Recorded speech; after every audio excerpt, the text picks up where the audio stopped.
Magandang lalaki ho ako at Sana 9:44. Uy, gano'n na. 9:44 na.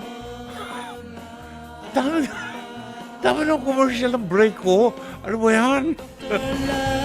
Ay nako, magandang gabi ho. It was Brother June Banaag at welcome po sa ating programa, Dr. Love Radio Show. Hindi ako makapaniwala. It's a Monday.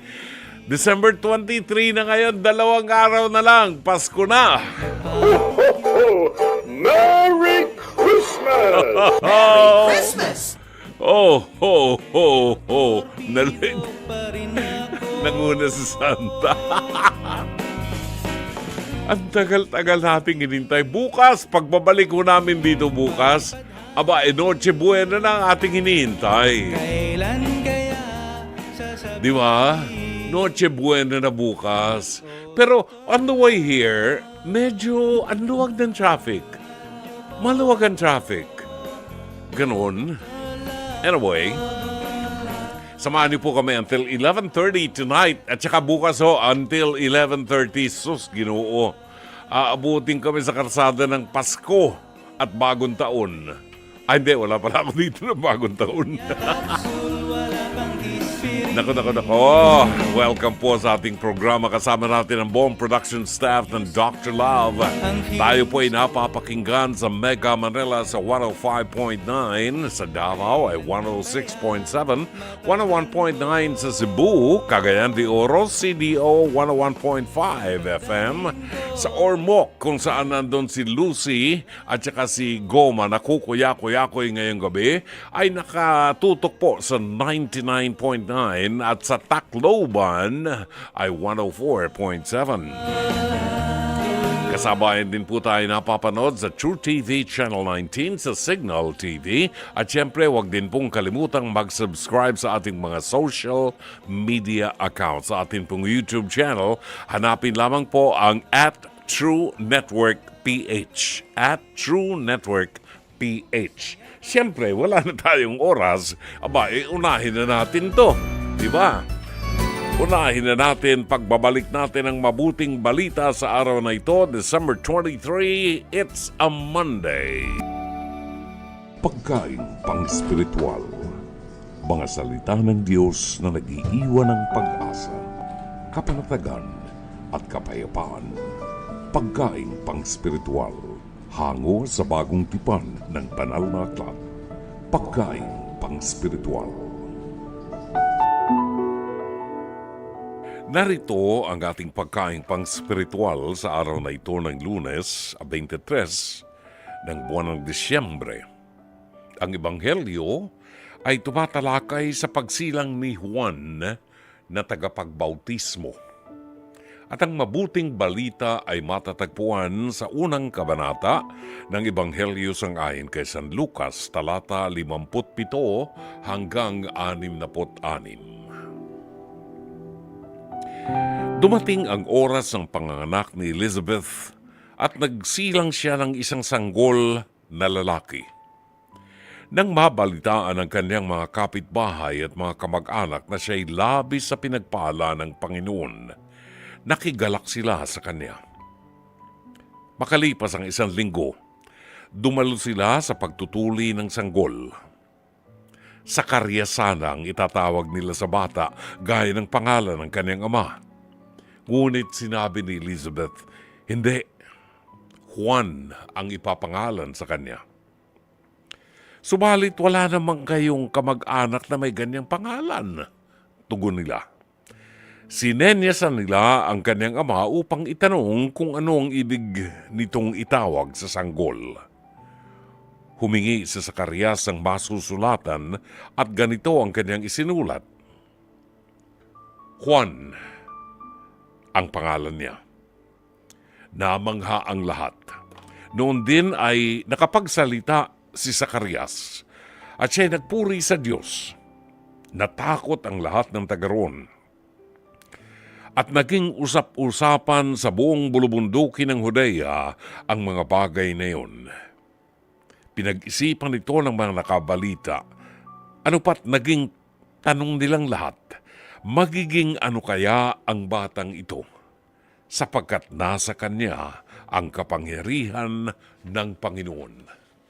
Mga kapatid, ang mabuting balita ng Panginoon. Pagkaing pang-spiritual. Mga salita ng Diyos na nag-iiwan ng pag-asa, kapanatagan at kapayapaan. Pagkaing pang-spiritual. Hango sa bagong tipan ng banal na aklat. Pagkaing pang-spiritual. Salamat po, 9:52. Meron lang kaming panawagan dahil yung aking apo, yung kanyang kaibigan, yung lola ng kanyang kaibigan ay nawawala kaninang umaga. Ang pangalan po ay si Aling Adora Mutok. Siya po ay isang 74 anyos, isang 74 anyos na meron pong demensya. Ibig sabihin, nakakalimot siya, no? Meron siyang demensya at siya po'y hinahanap ng kanyang mga kaanak matapos pong mawala kaninang alas 7:30 ng umaga.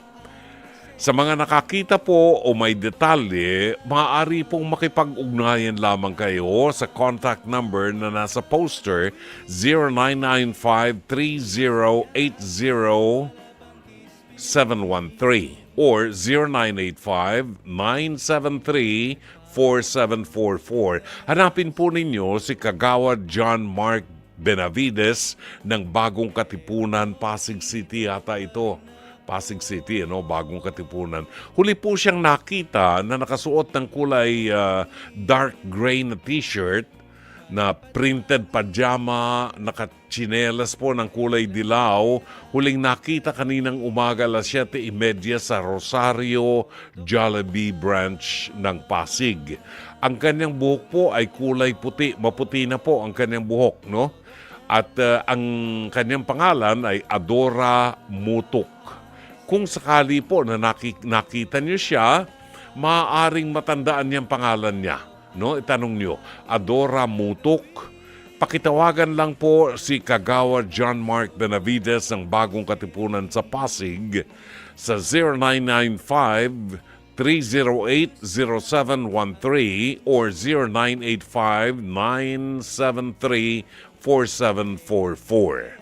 Yan po, kawawa naman kasi bukas sasalubong na ang kanyang mga mahal sa buhay sa Pasko. Alam po ninyo, napakahirap para sa isang anak o isang mahal sa buhay na ang mahal mo, ang nanay mo, ang lola mo nawala dahil sa demensya. Nakataka siguro, nakalabas ng bahay. Pagka may demensya ng problema, hindi na makaalala. Madaling makalimot. Napakahirap para sa mga magulang, para sa mga anak, sa mga apo na hinahanap mo, nanay mo, hindi mo alam kung anong sitwasyon niya. Sana po, kung nakita man ninyo, makipag-ugnayan po kayo doon sa mga number na aming binanggit sa inyo. Ho? Bueno, itong bahaging ito ng ating Pest to Pest, hirit ni Dr. Love, ito po ay hango sa face-to-face harapan na sumasa inyo mula Lunes hanggang Biyernes alas 4 ng hapon hanggang alas 5 ng hapon sa TV5 sa panguna ng batikang broadcast journalist na si Corina Sanchez Rojas. Kasama rin dito ang harapan tagapayo, sina Attorney Lorna Capunan, Dr. Camille Garcia at ang inyong lingkod, Brother June Banaag, ng Dr. Love Radio Show sa 105.9 True FM. Kung nais po ninyo magkomento, maaari po kayo magpadala ng mensahe sa Dr. Love Facebook Messenger o kaya po ay mag-comment sa ating live stream. Pwede rin pong tumawag sa ating hotline sa 8689-3289 at 8689-3290. Bago ko ibigay sa inyo, pasalamatan ko lang muna Chef Jesse, ang kaibigan ko. Chef Jesse, naalala niya ako, nagpadala siya ng mga tiyabati ng mga tinapay, special gift, may chapageti, may fruit cake pa. Naku, kay Chef Jesse maraming salamat Chef Jesse. Thank you and Merry Christmas to you.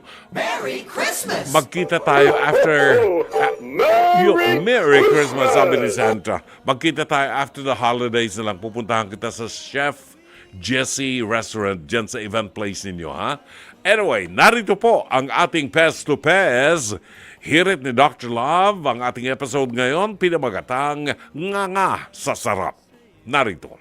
Aso ngayong hapon. Ang anak niya ang may birthday. Ayon. Pero si Ninang ang unang nabusog sa handaan. Yun ang kanyang reklamo. Kat, humarap ka na!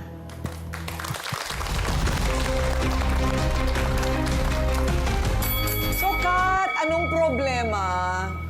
Ma'am, kasi po yung handa po ng anak ko hindi po sapat. Naloko po ako ni Nina.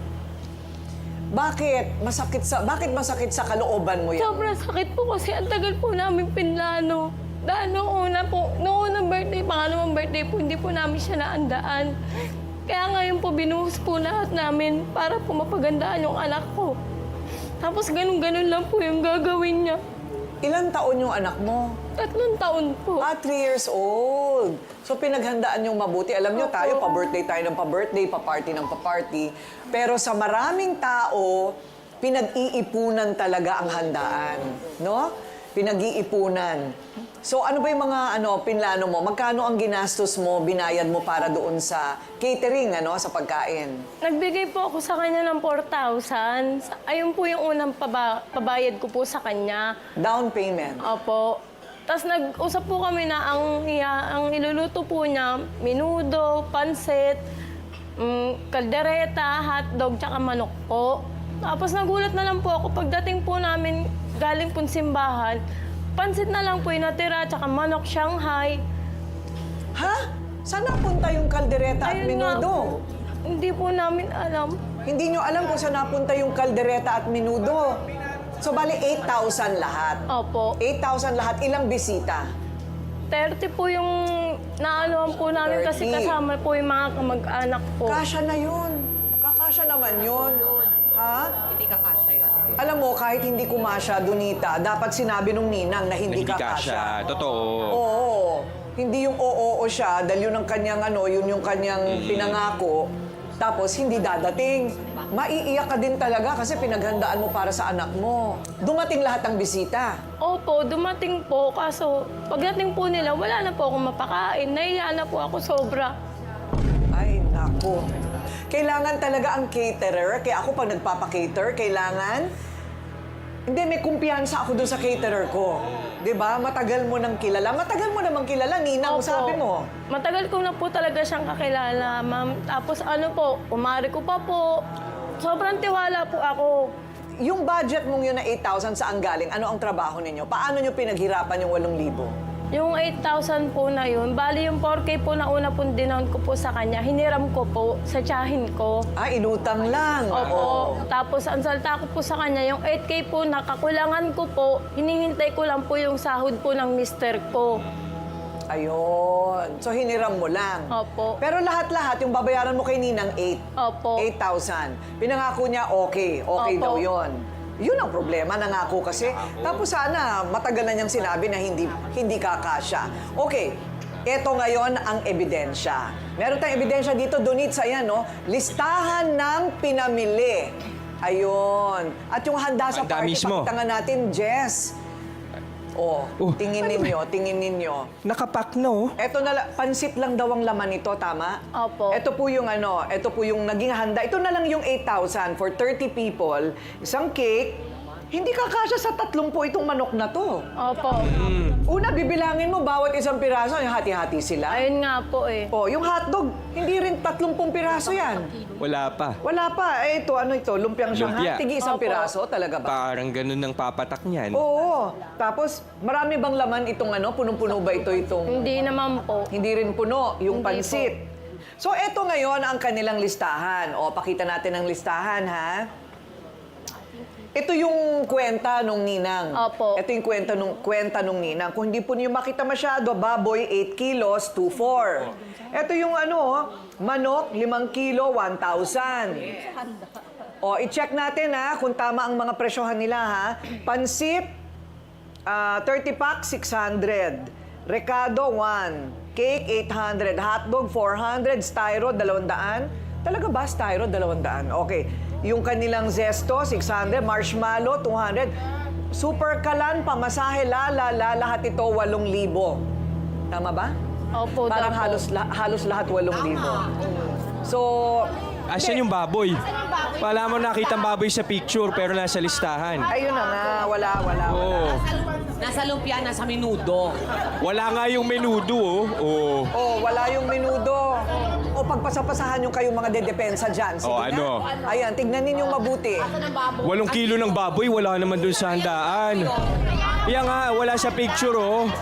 Nasa loob ng cake yung baboy. Hindi. Okay, so ito ngayon, ibibigay sa atin ni Mr. Bouncer ang price watch. Pahingi nga ng price watch. Kailangan lang nating ipagkumpara, no? Kung tama ang presyohan na binigay. O, ito. Ang pork, 380 per kilo. May calculator ka ba dyan? O, 380 times 8. O, tama. Tama More or ba? less. Tama ba? Okay. Tapos, per kilo, 5 kilo. O, More or tama less, naman. 1,000. Oh, tama. Sa kanyang ipinangako, kung kakasya dapat yung 8,000. Kung, ewan ko lang kung ito kasya sa 30. Yun nga, Yun problema, ang tanong. Tito Rick. Kasi baka pang 10 tao lang ito. Totoo. Diba? Baka.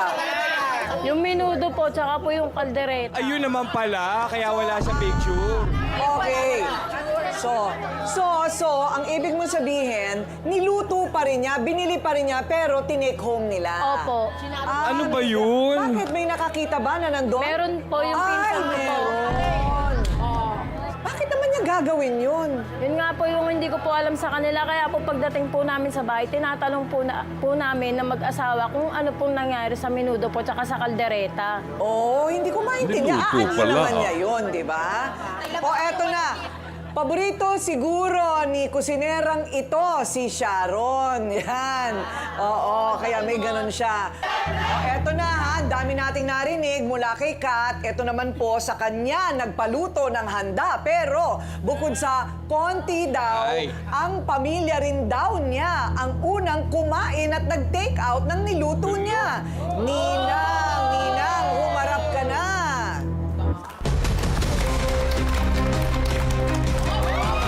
Ay, ang kapal ang mukha mo! Ang kapal ang mukha mo! Ang kapal ang mukha mo! Sapadora ka! Ano, pinagluto na kita, hindi ka ba nagpasalamat? Sapadora ka! Sapadora Hindi ka ba nagsiyahan? Kanya ka! Tulingan nila! Kalak-kalak ko! Oh, bakit? Niluto ko naman lahat ng gusto mo. Niluto? Ano Bakit? magagawa ko Niluto? kung unang kumain ng Nasaan pamilya mo? ang kaldereta? Pamilya mo, Nasaan ang ate niluto talaga mo? yung pamilya mo. Ang nagluto ko, alam mo yan.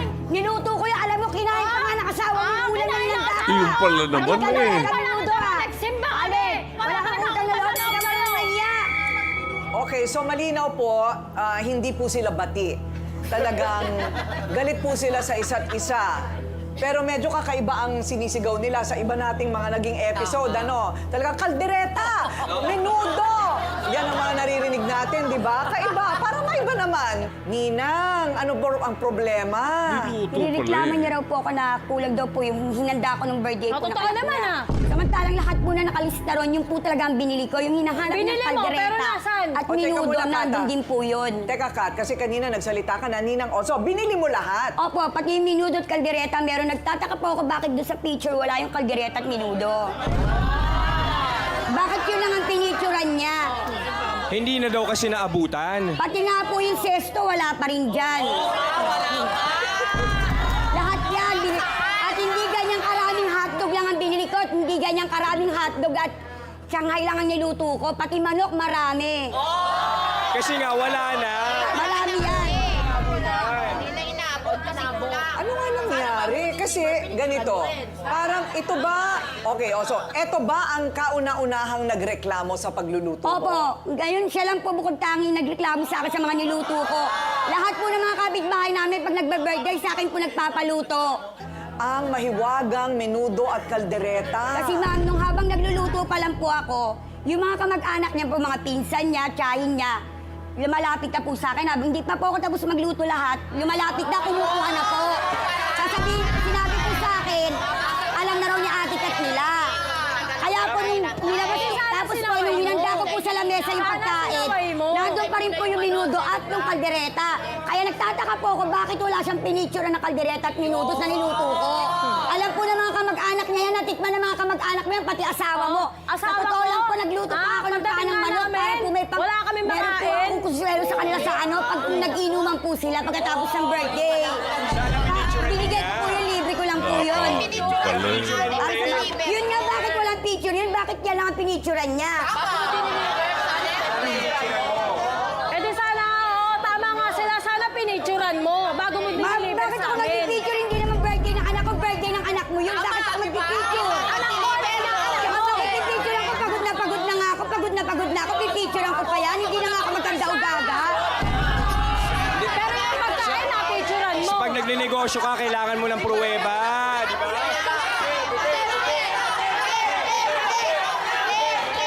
Additional food for thought, Dr. Love. Yes, alam mo, ang tingin ko rito, ang culprit dito, yung kasalanan natin na gluttony.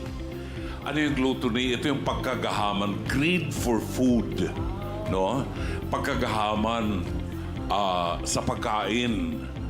Yung may nakitang pagkain, hindi na nakontentong kumain, iuwi pa yung iba. Eh, hindi pa tapos ang party. Okay. So, it reminds me of a story nung namatay ang tatay ko, nagpatay kami ng baboy.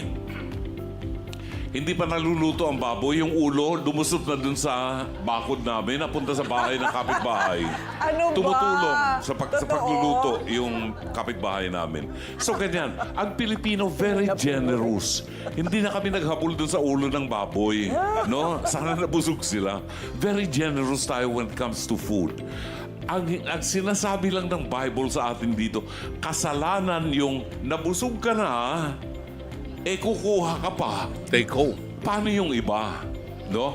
Dito sa kasong to, ang nakita ko, hindi ko, ayokong kampihan si Ninang, ha? Pero nakita ko, na-deliver niya yung ipinangako. Kasi yung mismo itong bata, sinabi niya na, nakita niya yung minudo. Sinabi naman ni Ninang, yung asawa mo, Kath, kumain din ng minudo. In other words, nandoon, ang problema nasa inyo na may-ari ng bahay.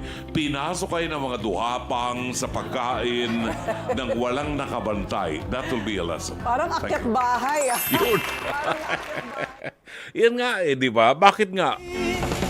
Pinakain ka na, gusto mo pa, may take home ka pa.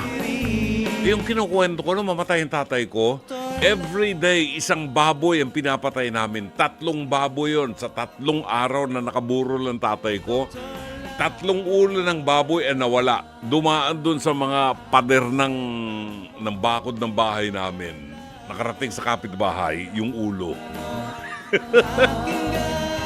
Matagal na yung mga nanyanyaro na yan. Kumain na, gusto mag-uwi pa. Ay nako, palagay ko nailuto nga dahil may nakakita, nailuto na po ang minudo at saka yung kaldereta. Ang sistema, iniwanan kasi yung pagkain doon sa bahay. Siyempre, kung ako nagluto niyan, dadaling ko pa ba sa bahay ko yan? Doon niluto sa bahay mo di ba? So, iniwanan ng pagkain, wala kayo, nagsimba kayo, nang dumating kayo, wala na ang ulam. Nakain ng mga daga. Dagang malaki ang ulo. Babalik ko tayo. 10 minuto makalipas ang 10:00 ng gabi. Maraming salamat. 10:22 ang tumpak na oras. Ngayon po ay 23 na ng buwan ng Disyembre. 2 araw na lang ang ating hinihintay. At Pasko na. Doon ho sa mga... Yun! Merry Christmas! Dinig ko na naman si Santa. Doon ho sa mga doctor lovers natin na gustong maging bahagi ng ating programa, maaari po kayong magpadala ng inyong video greetings, no? At ang huling araw po niyan ay bukas, ano? Ang video greetings natin para sa mga mahal niyo sa buhay, mga kaibigan niyo, doesn't matter kung kayo po ay nasa ibang bansa. As late as 3 p.m. bukas, no? Pwede niyong ipadala ang inyong mga greetings. Gumawa kayo ng greetings, mga pagbati ng Merry Christmas and Happy New Year. Gamitin lamang po mga cellphone nyo, nakahiga yung cellphone. Ibig sabihin niya, naka-landscape yung cellphone para mas magandang panoorin sa telebisyon. Ho? I-send lamang po ninyo sa Dr. Love Facebook page at siguruhin lamang po na ito ay nakahiga at malinaw po kayong makikita. Malinaw ang sound, malinaw ang video. Hindi ho kayo ang nakahiga. Ang cellphone po ang nakahiga. Naka-landscape ang cellphone. Okay? Bukas po ang last day of submission. Gagamitin ho natin ito bukas hanggang sa 25, no? And then kung may time pa tayo sa 31, no? Kaya pa yan, di ba? I-send lamang po ninyo sa Dr. Love FB page ang inyong mga video greetings. Huwag kalimutang banggitin ang inyong pangalan, pakilala ho kayo at yung mga babatiin nyo sabihin yung pangalan. Ho? Alright. Kumusta ang aking pinaiimbitahan sa inyo na si Dr. Elmer Ponsalan ng Department of Health? Gusto kong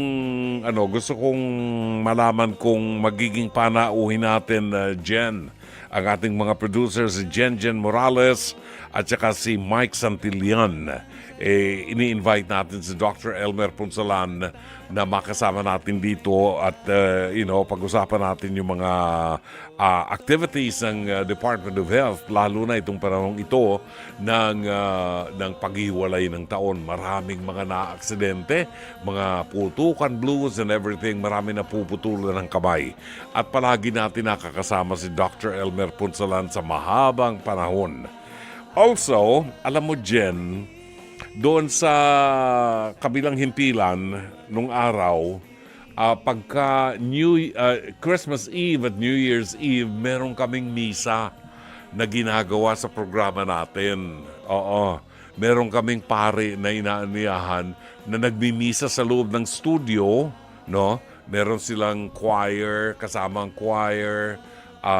Ginaganap natin yan sa 24th ng gabi.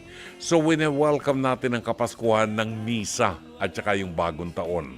May nagtatanong sa atin si Riza Templadong parang kape ng San Pedro, Laguna. Sabi niya, good evening Brother June.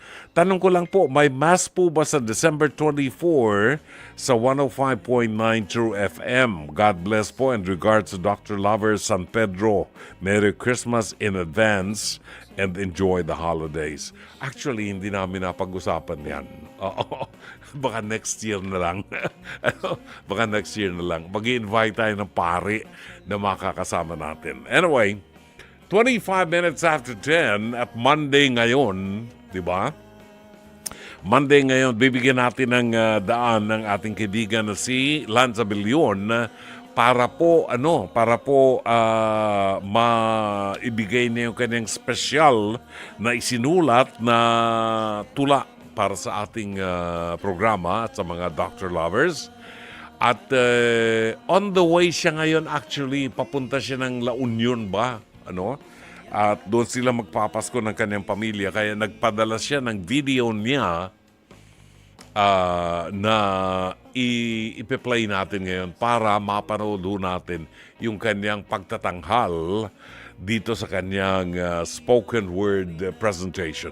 Ladies and gentlemen, here is Lanza Billion. Welcome po sa Dr. Love Radio Show, Lance. Magandang gabi po sa inyong lahat. Ngayon pa lang po, binabati ko na po ang ating mga tagapakinig ng Dr. Love Radio Show ng isang maligayang Pasko at manigong bagong taon. At ngayong gabi, ang aking tula na itatanghal para ngayong linggo ng Kapaskuhan ay isang tula, ay isang elemento ng Pasko na kung saan kumakatawan ng ating Panginoon. Ito ay ang tala. Ang pamagat po ng tulang ito ay tala. Tala. Tayo ay isinilang buhat sa liwanag. At dali-dali nating nakita ang kariktan ng sanlibutan, pinukaw ang ating mga mata sa bawat kulay. Sinanay ang ating mga pala dadamhin ng kinis at gaspang ng iba't ibang bagay. Ngunit sa gitna ng lahat ng ito, ay may isang naging tala na naging dahilan ng lahat ng ito. na isinilang ang manunubos sa madilim na gabi nakapiling ang mga ulap at ilang anyong lupa na maging ang karagatan ay nagdiwang sa kanyang pagdaong sa puso ng tao. Dahil sa kanya, naisilang ang pag-ibig, umikpaw sa tao ang kapayapaang hindi kailanman maibibigay ng daigdig at sa tao. Siya'y nakipagdiig. Kaya katulad niya, maging tala sana tayo para sa iba dahil hindi nasusukat ang ating nining sa dami ng kalansing ng ating bulsa kundi sa kung papaano ba tayo maging liwanag para sa iba. Hindi ba't napakasarap na maging tala? Kung ang ating pagiging tala lamang ang mag-uugnay sa atin para maging isa, makikita at makikita sa ating mukha ang naiibang pag-ibig na kanyang dala. Kaya magpasalamat sa bawat biyaya na ating natatanggap. Mga mahal sa buhay na hanggang ngayon ay patuloy pa rin nating kasama at kayakap gaano man ang ating estado sa buhay ay hindi hadlang para tayo ay maging pag-asa para sa iba.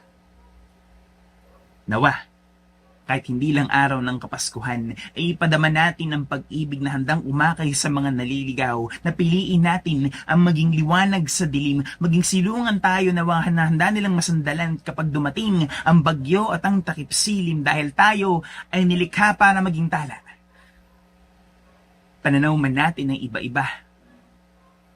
Ngunit dahil sa kanyang pag-ibig, tayo ay patuloy na hinuhugis at hinuhulma.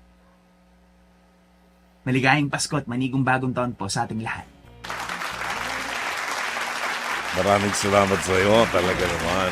At mag-iingat sa biyahe, Lance Abellon. Dalangin namin na sana'y makarating kayo sa inyong destinasyon ang nasa mabuti kayong kalagayan at ligtas, ha? Alright, 29 minutes after 10. Babalik po ang programang Dr. Love Radio Show at ang mga pagbatiho ninyo. Hanggang alas 11:30 dito sa 105.9 True FM. Aba, si Tita Laila Chicadora on her way home. Wala na masyadong traffic ngayon, Laila, di ba? Ang ganda ng biyahe kanina. Siguro mga nakauwi na sa probinsya yung iba. Nagpapa-shoutout si Ison Martinez at saka si Kevin na ngayon ay nakatutok sa programa natin. Nakikinig sila ngayon, sabi niya. Maraming salamat po sa inyo. Shoutout daw sa inyo, Ison Martinez at Kevin. Ang pagbati buhat kay Laila Chicadora on her way home. Makakahapunan na siya. Di pa ka naghahapunan. Di pa ho, kasi 4 o'clock, nagmerienda ako. Heavy, takoyaki.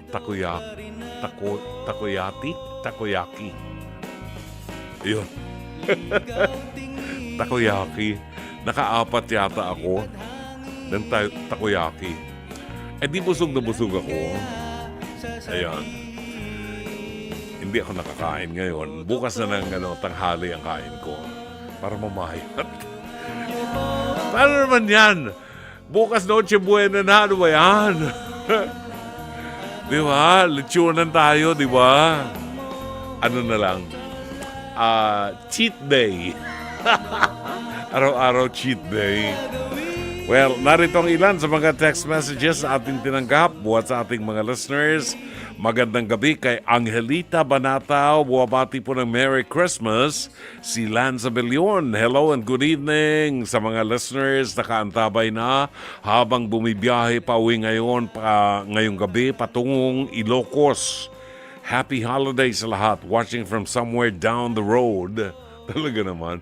Oy, mga nasa production. Ang Lance Abellon ay pupunta ng Ilocos.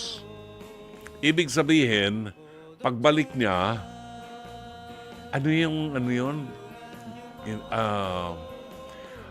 yung balutong na nabibili sa Ilocos? Bagnut. Oo. Bagnut. Sabi niya, makakatikim daw kayo ng bagnut. Oo, pag-uwi niya dito.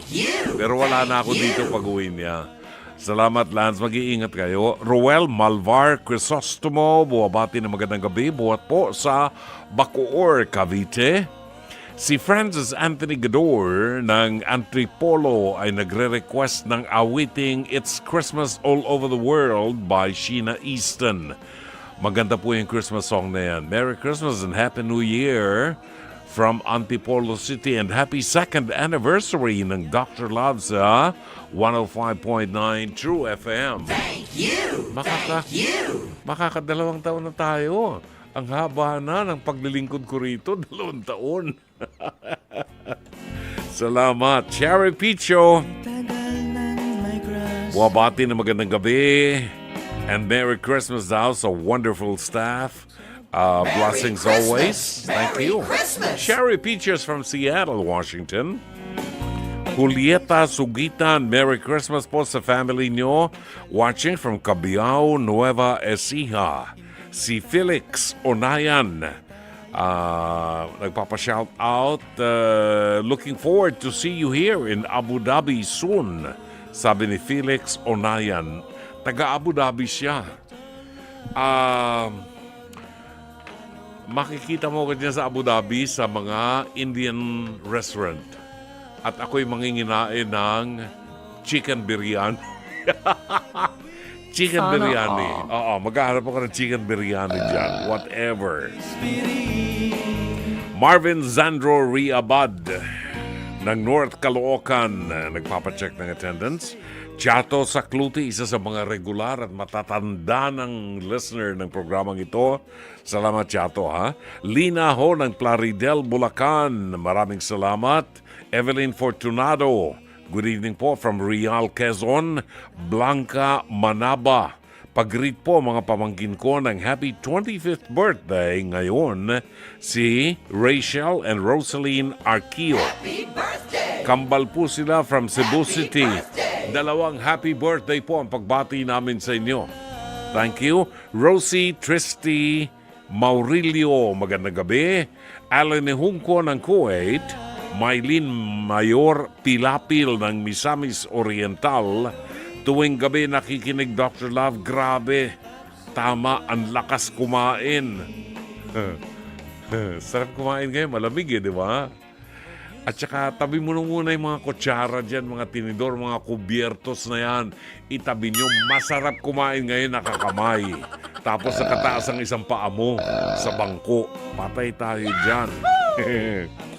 Joy Rapista, magandang gabi. Rexel Don Dakal-Dakal. Rexel John Dakal-Dakal. Magandang gabi sa inyo. Dennis Cabalhin and Judith Vicente. Tingnan natin yung iba. Lori Feria Flores ng Pasay. Si Lynn ng Belgium. Brussels, Belgium. Hello, Dr. Love. Merry Christmas po to all listeners. And Dr. Love, Merry Christmas din po sa aking magama, si Patrick and Nathanie Luna. Always watching. Christmas! From Lynn Pacheco Verdreng of Brussels, Belgium. Talaga naman. At kay Boots Espanyola, magandang gabi and Merry Christmas. Teresa Cruz, hello Dr. Love, watching from Project 8, Quezon City. Si Marjan Dominic Mamhot ng Paranaque. Jezebel Villosoto Llorin, Merry Christmas po everyone. Engineer Mercy Santos, good evening pards, watching and listening to your nice program. Merry Christmas to all Dr. Lovers. Buhat kay Engineer Mercy Santos ng Pasig City. Merry Christmas! Merry Christmas yung iba mamaya na. 43 minutes after 10 sa programang Dr. Love Radio Show. I wonder kung naalala nyo itong awiting ito. Isa sa mga paborito kong singer, ang cute-cute niyang kumanta. Oo. Actually, in person, cute din siya. Pero hindi ko siya na-meet in person. Yun. Pero, ang sweet ba niyang kumanta? Yung boses ba niya parang ini-invite ka niya sa, kabunduhan. Parang ganun, kabunduhan. Sumalangit na ang kanyang kaluluwa. Si Oli Samson na kanyang awiting ang boyfriend kong Badoy sa Dr. Love Radio Show. Batiin ko nga pala yung kaibigan ko, si WCY, Willie Yu, At ang kanyang uod ng gandang may bahay na si Nedia Sago. Nedia and Willie, Merry Christmas to both of you. Maraming salamat sa inyo, ha? Thank you so much. May isang song pa tayo. Okay, mamaya, batiin natin si Mina Ferrer, no? Mina Ferrer na isa sa mga doctor lovers natin at palagi nakatutok sa programa natin. Mina, thank you. Kay Ming Puhanes, ang pagbati natin ng maligayang Kapaskuhan. Si Nanay Rosing ay nakikinig din na nakatutok ngayon. Si Kamaring Cruz ng Barangay Wawa sa Taguig City, binabati ho natin ng magandang gabi. Ating pagkakalob sa inyo at babasahin po natin ang ating liham kasaysayan at kung sakali po na meron kayong mensahe or opinion sa liham kasaysayan na ating itatampok, maaari po kayong magpadala ng inyong opinion or mensahe sa ating Dr. Love Facebook Messenger. Ilagay lamang po ninyo ang inyong pangalan at ang inyong contact number or maaari kayong tumawag sa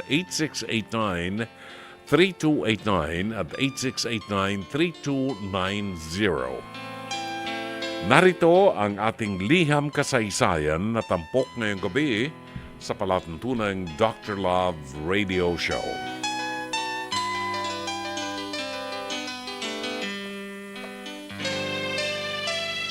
Dear Dr. Love, Merry Christmas po sa lahat ng bumubuo ng programang Dr. Love. Ako po si Gerald, 36 years old, mula sa lungsod ng Tagaytay. Gusto ko lang po sanang humingi ng payo at kaliwanagan. Gusto ko po sanang hindi magkamali sa desisyong gagawin ko ngayong Kapaskuhan. Desisyong may epekto sa aking pamilya. Meron po akong asawa, kasal po kami. Meron din pong 2 anak na lalaki, Dr. Love. Masaya naman po ang pamilya na aking binuo. Mayroong mapagmahal na asawa at laging nakasuporta habang ang mga anak ko naman po healthy. Bagay na lagi nating ipinagdarasal bilang magulang. Ang mga boys ko talaga namang bibong-bibo at sila po ang pumapawi ng pagod ko araw-araw. Dr. Love, pinalalaki ko po ang boys ko ng puno ng pagmamahal. Gaano man ako kabisi, sinisiguro kong makakagawa ako ng paraan na magkaroon ng oras sa kanila. Isa pa pong sinisiguro ko ay ang makita nila kung paano ko itrato ang kanilang ina. Pinapakita kong mahal na mahal ko ang kanilang nanay at ganun dapat itrato ang kababaihan. Ang ugat na ganitong pagpapalaki ko, Dr. Love, ay ang salungat na kinalakhan ko. Lumaki po akong wala lagi si Papa sa bahay namin.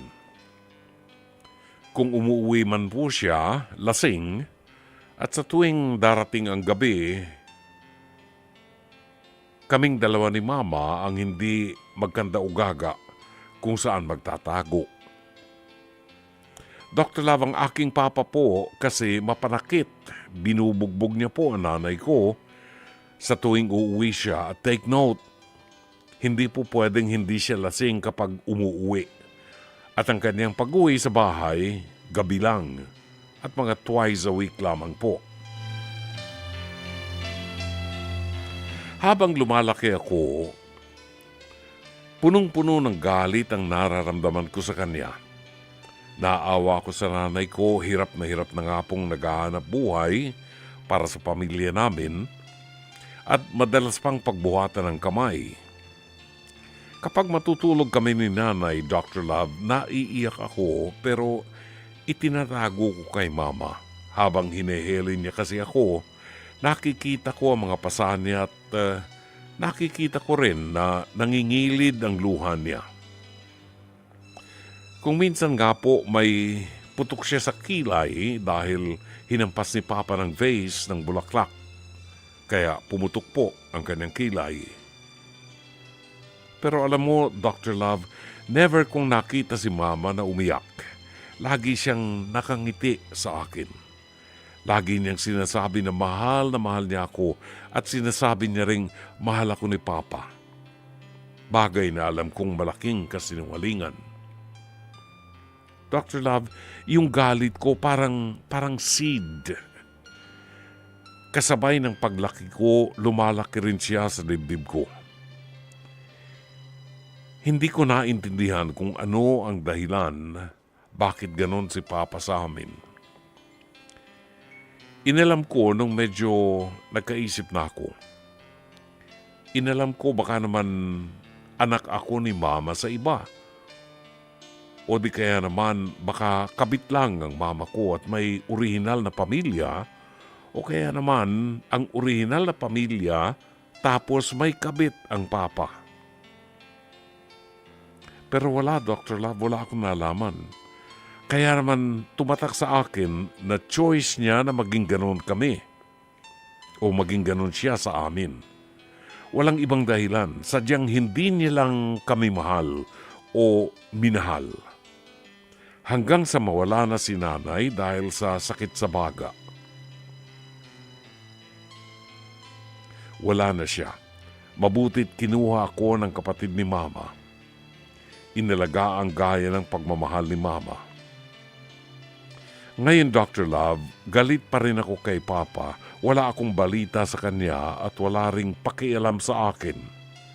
Ayokong maging tulad niya. Ayokong iparanas sa anak ko ang dinanas ko sa kanya. Kaya nga lang, Dr. Love, nitong December 20, may nag-message sa akin sa Facebook. Ang tito ko po ang kapatid ng papa ko. Gamit niya ang Facebook ng anak niya na pinsan ko. Ang sabi niya, malubha na raw po ang papa ngayon at hinahanap daw po ako. Nang mabasa ko ito, bumalik lahat ang galit ko. Namulang mukha ko at nakaramdam ako ng init sa katawan. Sa isip-isip ko, si Mama nga namatay nang hindi ka sumilip. Ako nga, hindi mo naisip paano na ako nung nawala si Mama. Tapos ngayon, ikaw ang nasa bingit ng kamatayan, naghahanap ka ng kasama, ng pamilya. Dr. Love, sinabi ko ito sa aking asawa. Alam niya ang lahat ng pinagdaanan ko kay Papa. Pero alam mo kung anong tugon sa akin ng asawa ko, Dr. Love? Ang gusto niya ay puntahan namin kasama siya at ang aming dalawang anak. Hindi ako nakaimik. As in, blanco ang isip ko, Dr. Love. Ano ang nasa isip niya? Bakit ganun? Sinaktan ako ng taong yun, pero gusto niyang suportahan namin ng buong pamilya ko. Hindi na po ako nakapagsalita. Sobrang nagtataka po ako. Tumalikod na lamang ako. Gusto ko lang lumabas para sana magpahangin pero Dr. Love, sinundan ako ng asawa ko. Niyakap niya po ako at sinabi niya para rin daw sa akin at sa mga anak ko ang gagawin naming pagpunta ron. Pagpapatawad at gampanan pa rin ang responsibilidad bilang pamilya. Hindi ko po siya maintindihan, Dr. Love. Ang plano niya po ay sa mismong Pasko kami ng pamilya ko pumunta. Dr. Love, hindi po ako makapagdesisyon kaya sumulat po ako sa inyo. Ano po ang dapat kong gawin at ano pong ibig sabihin na para na rin sa mga anak ko ang pagpapatawad sa aking ama? Please enlighten me. Kumagalang, Gerald ng Tagaytay. Balikan natin ang liham kasaysayan na padala sa ating palatuntunan ni Gerald, 36 anyos ng Tagaytay.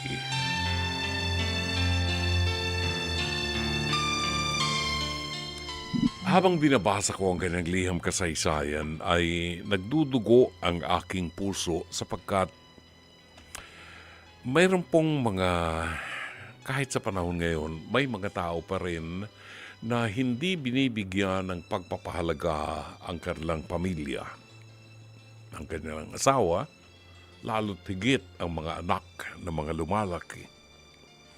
At sa panahon ito ng Kapaskuhan, meron po tayong tinatawag sa ating simbahan, sa simbahang Katolika. Meron tayong tinatawag na Advent Season. At ito ay ang panahon kung saan atin pong pinagtutunan ng pansin kung paano natin higit na mapaghahandaan ang pagsilang ng anak ng Diyos. Well, taon-taon ba'y sinisilang si Jesus? Hindi po. Minsan lamang mahigit 2,000 taon na nakararaan nang isilang si Jesus. Pero taon-taon ito ay ginugunita ng ating simbahan upang makita natin ang kahalagahan ng pagkakatawang tao ng anak ng Diyos at ang pagsilang ng anak ng Diyos upang makasama natin, upang ma-realize natin ang dakilang pag-ibig ng Diyos sa atin, ng kanyang isugo ang kanyang anak at ipangalang Emmanuel, na ang ibig sabihin ay God is with us. Ito'y pangako ng Diyos na ang Diyos ay makakasama natin sa bawat sandali ng ating buhay. Nagbibigay sa atin ng pag-asa. Kung babalikan po natin ang kasaysayan ni Gerald, kung walang Diyos sa puso ng isang tao, ay maghahari ang galit sa kanyang puso. Hindi natin hinahatulan kung sakali mang magtanim siya ng sama ng loob o ng galit sa kanyang ama, sapagkat ito ay consequence ng ginawa ng kanyang ama. Una, kung ako si Gerald, I would feel the same way. Imposible naman na matuwa ako sa aking ama kapag nakikita kong basag ang mukha ng aking nanay habang ako'y kanyang pinapatulog dahil ginulpi siya ng kanyang asawa, ng aking ama. At ito ang isang bagay na dapat na mawala sa ating lipunan, ang pananakit sa ating mga asawa. Ang mga babae na ibinigay ang kanilang ipinagkatiwala, ang kanilang kinabukasan sa atin, nagtitiwala na tatratuhin natin silang katulad natin, kapantay bilang asawa, hindi alipin. Nakalulungkot na may mga lalaking ganito hanggang sa panahong ito, kahit na may batas na ipinagbabawal ang pananakit sa mga kabataan at sa mga asawa, sa mga babae. There is a law that protects women and children against violence, pero mayroon pa rin ganyan. At nakalulungkot na makita ang mga asawa na tinitiis ang mga bagay na ito dahilan sa pag-ibig. That's stupid. Isang malaking kahangalan na payagan mong gulpihin ka ng asawa mo at basagin ang mukha mo dahil mahal mo siya. In the end, ang mga babae ay sinisisi pa ang sarili nila at sinadjustify pa ang ginagawa ng kanilang mga violenteng asawa. At ito yung tinatawag nating battered women syndrome. Walang karapatan sinuman na saktan ang sinuman, lalo na ang asawa mo. Na ibinigay ang kanyang pangalan sa iyo, ipinagkatiwala ang kanyang kinabukasan sa iyo, minahal ka at pinaglingkuran ka. Uuwi ka sa bahay ng lasing, hanip ka, at sasaktan mo yung asawa mo. Bakit hindi ka humanap ng unang lalaking dadaan sa harap ng bahay mo at upakan mo ng suntok? Bakit hindi mo harapin ang barangay captain ninyo, ang kapitan ng barangay ninyo, at siyang upakan mo ng suntok? Hindi yung asawa mo. Tingnan natin kung hanggang saan ka. Diba? Nakakainis yung mga lalaking ganyan. Irresponsable. Dapat dyan sa mga lalaking yan, hindi pinakakain. Hamong manghina ang katawan. Mga balahura ang pag-uugali ng mga lalaking ganyan. Walang puwang sa ating lipunan ng mga lalaking ganyan. Nakalulungkot po sapagkat ang ina ni Gerald ay pumanaw dahil sa kanyang karamdaman sa baga. Siguro ay bumigay na rin ang kanyang katawan. And so, si Gerald ay kinuha ng kanyang tiyahin para palakihin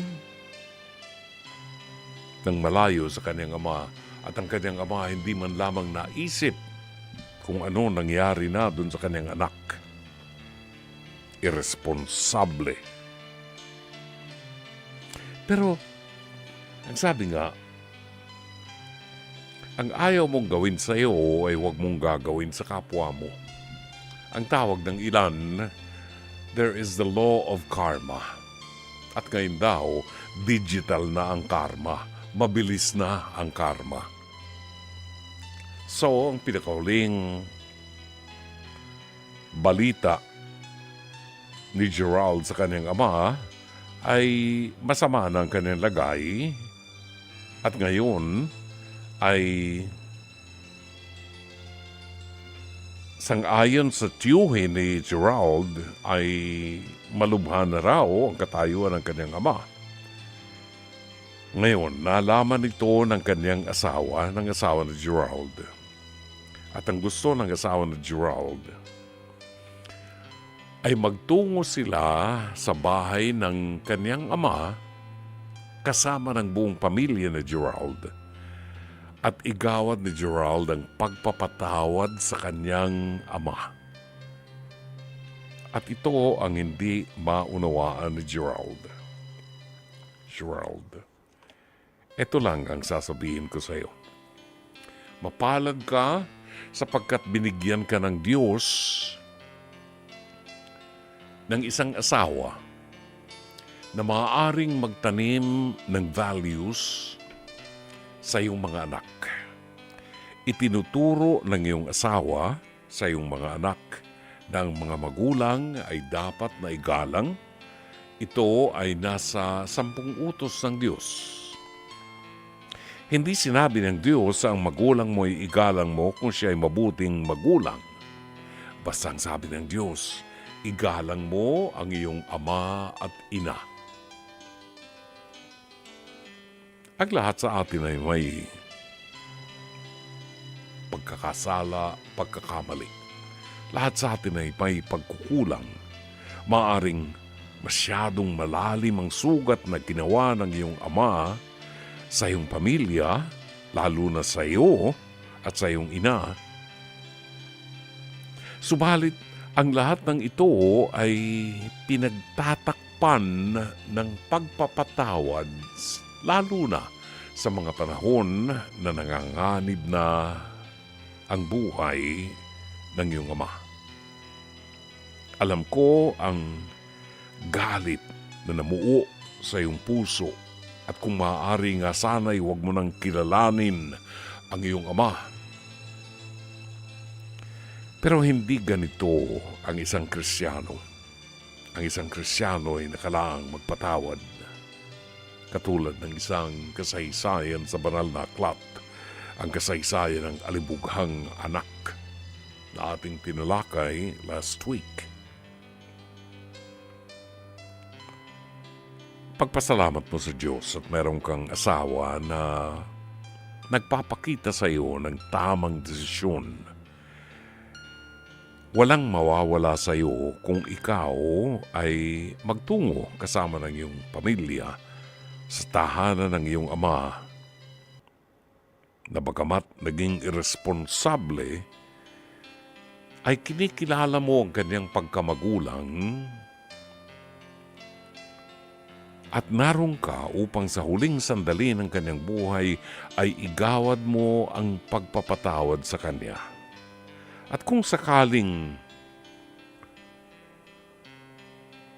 bawian siya ng buhay, ay madala niya sa kanyang libingan ang aral ng pagpapatawad at ang pag-ibig ng isang inapi na nakapagpatawad sa kanya. Magiging magaang sa puso mo, magiging magaang sa mga darating na panahon pa, kung sa puso mo ay makapagpatawad ka sa isang lalaking nagbigay sa iyo ng buhay bagamat naging irresponsable. At sa bandang dulo ng kanyang buhay ay ipinakita mo pa ang kabutihan sa kanya. Kung alam mo lamang kung ano ang aral na iniiwanan mo sa iyong anak, sa iyong mga anak. Kung alam mo lamang kung ano ang aral na iyong iniiwanan sa mga taong nakaalam ng kasaysayan ng iyong buhay, kung paano nila makikita sa iyo ang larawan ng Diyos na nagpapatawad. Sana'y maunawa mo na hindi sa habang panahon ay dadalhin mo ang galit sa iyong puso sapagkat wala kang mapupuntahan kung nandiyan ang galit. Samantalahin mo ang panahon at ipakita mo sa iyong ama na sa halip na galit at pagiganti, ikaw ay naroon upang magpatawad at maglingkod sapagkat ito ang aral na iniwanan sa iyo ng iyong ina, ang pagiging isang mabuting Kristiyano. Pagpasalamat mo sa Diyos na mayroong kang asawa na magandang halimbawa ang iniiwan sa iyo at ang aral na iyong iniiwan sa iyong mga anak. Sana'y natulungan ka ng palatuntunan ito. As always, Dr. Love. Oh, come all, ye faithful 1127. Napakabuti ng Diyos. Kanina, nagsimula ang programa natin sa panawagan namin ni Jen ng ating producer sa isang babaeng may demensya, 74 years old, 74 anyos, may demensya na nawala kaninang umaga, alas 7:30 ng umaga. At ipinagdarasal natin kanina na sana'y matagpuan ng kanyang mga mahal sa buhay, ng kanyang mga anak.